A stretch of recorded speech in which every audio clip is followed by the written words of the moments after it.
بسم اللہ الرحمن الرحیم۔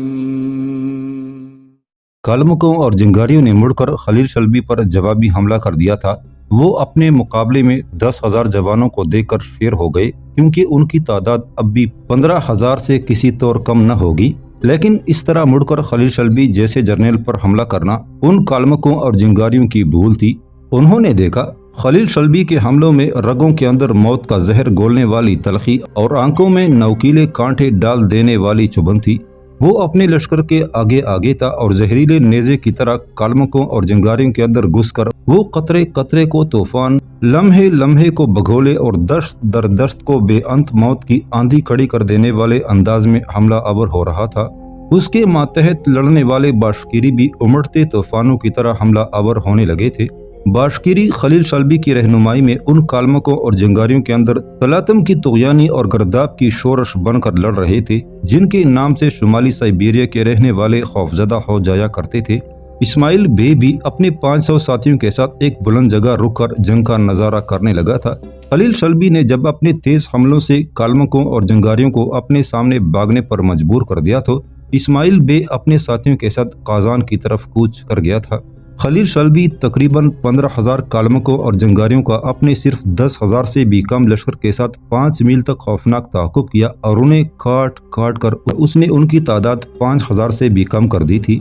پھر تعاقب کے دوران ہی خلیل شلبی اپنا گھوڑا دوڑاتا ہوا خانوف کے پاس آیا اور اسے مخاطب کرتے ہوئے اس نے کہا، خانوف میرے بھائی، میں جھنڈی لہرا کر آدھے لشکر کو اپنے لیے علیحدہ کرنے لگا ہوں۔ آدھے لشکر کے ساتھ تم دشمن کا تعاقب جاری رکھو اور دوسرے آدھے کے ساتھ میں دشمن کے دائیں طرف سے آگے نکل کر ان کی راہ روکوں گا۔ میں نہیں چاہتا کہ ان میں سے کوئی بچ کر منزلتا پہنچے۔ میں ان سب کا یہیں خاتمہ کرنے کے بعد منزلتا کا محاصرہ کرنے والے کالمکوں اور جنگاریوں پر ایک نئے انداز سے حملہ آور ہونا چاہتا ہوں۔ گھوڑے کے ہنہنانے اور لوگوں کے چیخنے چلانے کے شور میں خانوف نے بلند آواز میں کہا، میرے آقا، یہ ایک بہترین فیصلہ ہے۔ آپ اندیشہ نہ کریں، میں آپ کی خواہش کے مطابق دشمن کی پشت پر ضرب لگاتا رہوں گا۔ آپ اپنا کام شروع کریں۔ خلیل شلبی نے فوراً جھنڈی لہرا کر آدھے لشکر کو علیحدہ کیا۔ پھر وہ دشمن کے دائیں پہلو پر بھرپور ضربے لگاتا ہوا آگے بڑھنے لگا تھا۔ 5 میل اور آگے جا کر خلیل اپنے صرف 5,000 جوانوں کے ساتھ دشمن کے سامنے کی طرف سے حملہ آور ہوا اور دشمن کو ایک جگہ روکنے پر مجبور کر دیا تھا۔ اب سامنے کی طرف اسے خلیل شلبی اور پشت کی جانب سے خانوف کالمکوں اور جنگاریوں کا قتل عام کرنے لگے تھے۔ جب ایک ایک دشمن کو چن چن کر موت کے گھاٹ اتار دیا گیا تو خلیل شلبی اپنا گھوڑا دوڑاتا ہوا خانوف کے پاس آیا اور اسے کہا، خانوف، دشمن کے ان ہزاروں گھوڑوں کو ایک جگہ جمع کرو اور تقریباً 2,000 گھوڑوں کی لگامیں آپس میں باندھ کر انہیں ایک دوسرے سے جکڑ ڈالو اور منزلتا کی طرف کوچ کریں۔ خانوف نے خوفزدہ سی آواز میں کہا، اے امیر، کیا ایسا ممکن نہیں کہ ان گھوڑوں کو اپنے چند ساتھیوں کے ساتھ قازان کی طرف روانہ کر دیں؟ اگر ان کے ساتھ ہم نے منزلتا کی طرف پیش قدمی کی تو یہ گھوڑے ہمارے لیے ایک وبال ثابت ہوں گے اور ہمارے حملہ آور ہونے میں رکاوٹ پیدا کریں گے۔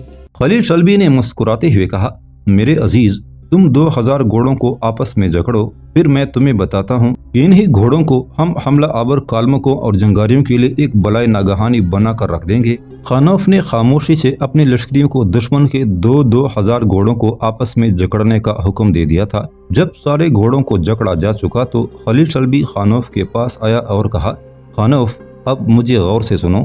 خانوف نے کہا، یا امیر، آپ بولیں، یہ کیوں کر ممکن ہے کہ آپ خانوف سے مخاطب ہوں اور وہ متوجہ نہ ہو؟ خلیل شلبی نے کہا، خانوف، ان گھوڑوں کو اپنے آگے ہانکتے ہوئے ہم منزلتا کی طرف بڑھیں گے اور دشمن کی نظروں میں آئے بغیر منزلتا شہر کے مشرق میں دور دور تک پہلے سلسلہ کو کے اندر گات میں بیٹھ جائیں گے اور یہ گھوڑے ہمارے ساتھ ہوں گے۔ بقول حملہ آوروں کی اطلاع دینے والے قاصدوں کے تقریباً 1,00,000 کالمک اور جنگاری منزلتا شہر کا محاصرہ کر چکے ہیں اور دن کے وقت صرف 10,000 جوانوں کے ساتھ 1,00,000 دشمن کا محاصرہ توڑنا اگر ناممکن نہیں تو مشکل ضرور ہے، اور میں اپنے لشکر کو اس مشکل اور خطرے میں نہیں ڈالنا چاہتا۔ ہاں، رات کے وقت 10,000 کے ساتھ 1,00,000 کا محاصرہ توڑنا کوئی مشکل کام نہیں ہوگا، کیونکہ رات کے وقت دشمن سے شب خون کا کھیل کھیلا جا سکتا ہے، پر میں دشمن کا محاصرہ توڑنے کے لیے رات تک انتظار بھی نہیں کرنا چاہتا۔ سنو، ان گھوڑوں کے ساتھ منزلتا کے مشرقی کوہستانی سلسلے میں گھسنے کے بعد ہم دوپہر کے کھانے تک انتظار کریں گے۔ جب کالمک اور جنگاری محاصرے میں نرمی کر کے اپنے لشکریوں کو دوپہر کا کھانا کھانے کا موقع فراہم کریں گے، اس وقت ہم دشمن کے جکڑے ہوئے گھوڑوں کی ساری صفوں کو اپنے آگے آگے پرجوش انداز میں ہانکتے ہوئے دشمن پر حملہ آور ہو جائیں گے۔ ہمارے آگے آگے ایک دوسرے سے جکڑے ہوئے گھوڑے کالمکوں اور جنگاریوں کو روند کر رکھ دیں گے، اور جو گھوڑوں کے روندے جانے سے بچ جائیں گے ان کا گھوڑوں کے پیچھے پیچھے ہم قتل عام کر دیں گے۔ اب بولو، دشمن کے یہ گھوڑے ہمارے لیے وبال ثابت ہوں گے یا کالمکوں اور جنگاریوں کے لیے؟ خلیل شلبی کی بات کا جواب دینے کے بجائے خانوف ایک پرجوش جس کے ساتھ اپنے گھوڑے سے اتر پڑا اور ایک دم آگے بڑھ کر اس نے رکاب میں جمع خلیل شلبی کا پاؤں پکڑ لیا اور لگاتار اس کے پاؤں کو بوسے دینے لگا۔ خلیل شلبی نے فوراً اپنا پاؤں سمیٹ لیا اور خانوف کو مخاطب کرتے ہوئے کہا، یہ تم کیا کر رہے ہو؟ خانوف نے کہا، یا امیر، میرے ماں باپ آپ پر قربان، میں اس قابل ہوں کہ آپ کے جوتوں کو بوسہ دوں۔ ہم باشکیری خانہ بدوش اپنے آپ کو بڑے جنگجو سمجھا کرتے تھے، لیکن بخدا اے امیر، میری سمجھ میں یہ بات نہ آئی کہ گھوڑوں کو اس طرح بھی دشمن کے خلاف استعمال کیا جا سکتا ہے۔ یا امیر، بخدا جس لشکر کے آپ سالار ہوں وہ لشکر اپنے سے کئی گنا بڑے اور خونخوار لشکر کے مقابلے میں بھی فوزمند اور سرخرو ہونے کی امید کر سکتا ہے۔ خلیل شلبی نے کہا، چلو اب یہاں سے کوچ کریں۔ خانوف دوبارہ اپنے گھوڑے پر سوار ہوا اور اپنے لشکر کے ساتھ وہ دشمن کے ایک سرے سے جکڑے ہوئے ہزاروں گھوڑوں کو اپنے آگے آگے ہانکتے ہوئے شمال کی طرف بڑھ رہے تھے۔ منزلتا شہر سے 5 میل دور ہی دشمن کی نگاہوں میں آئے بغیر خلیل شلبی اپنے لشکر کے ساتھ کوہستانی سلسلے میں گھس گیا اور بلند پہاڑوں کی اوٹ میں آگے بڑھتے ہوئے وہ منزلتا شہر کے عین مشرق میں اپنے لشکر کے ساتھ گات میں بیٹھ گیا تھا، اور ایک بلند چٹان کے پیچھے چھپ کر وہ اور خانوف دشمن پر نگاہ رکھنے لگے تھے۔ انہوں نے دیکھا شہر کا جنوبی حصہ خالی تھا، جبکہ باقی 3 اطراف سے کالمک اور جنگاری بڑی خونخواری سے حملہ آور ہو کر شہر کی فصیل پر چڑھنے کی کوشش کر رہے تھے۔ لیکن شریف منازف اور اس کا نائب دولگرد بار بار فصیل کے اوپر سے تیر، پتھر اور کھولتا ہوا پانی برسا کر دشمن کو فصیل سے ہٹ جانے پر مجبور کر رہے تھے۔ کالمکوں اور جنگاریوں کے آگے بڑھنے اور پھر پسپا ہونے کا یہ سلسلہ دوپہر تک جاری رہا، اور ان کے شہر پر بار بار حملہ آور ہونے کو خلیل شلبی بڑے صبر سے دیکھتا اور برداشت کرتا رہا۔ جب دوپہر ہوئی تو کالمک اور جنگاری قبائل کے سالاروں نے اپنے لشکریوں کو جنگ بند کرنے کا حکم دیا، اس لیے کہ وہ اپنے لشکریوں کو کھانا کھلانا چاہتے تھے، اور تھوڑی دیر کے آرام کے بعد وہ تازہ دم ہو کر پھر فصیل پر چڑھنے یا شہر پناہ کے دروازے توڑنے کی کوشش کرنا چاہتے تھے۔ تب کالمک اور جنگاری جنگجو اپنے سالاروں کے حکم پر فصیل سے پیچھے ہٹ گئے اور ٹولیوں میں بیٹھ کر کھانا کھانے کی تیاری کرنے لگے تھے۔